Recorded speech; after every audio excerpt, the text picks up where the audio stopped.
আপনারা দেখছেন mkTelevision.net।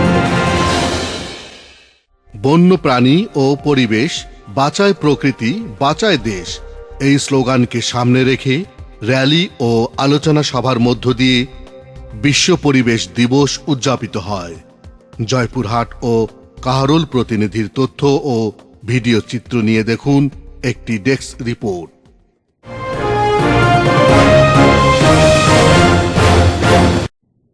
জয়পুরহাটে রোববার বেলা 11টায় জেলা প্রশাসকের উদ্যোগে এক বর্ণাঢ্য র্যালি শহরের প্রধান প্রধান সড়ক প্রদক্ষিণ করে।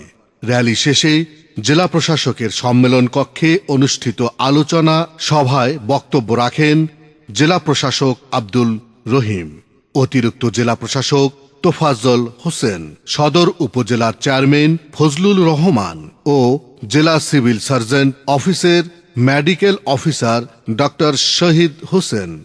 এরপর পরিবেশের উপর আলোকচিত্র প্রদর্শিত হয়।